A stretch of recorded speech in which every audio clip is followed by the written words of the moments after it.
আপনারা এরকম অবিচার আমাদের উপর করবেন না।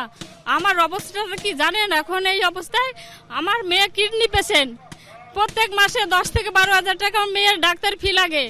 আমার দিদি মারা গেছে, দিদির 2টো মেয়ে। আমার এই একটুখানি ইনকামের উপর থেকে ওদের আমি খাইয়ে পরে বাঁচিয়ে রাখি। ওর মাও নেই, বাবাও নেই, আমার শ্বশুরবাড়ি থেকে ওদের তাড়িয়ে দিয়েছে। মানে ওদের এখন কে খাইয়ে পরে বাঁচাবে?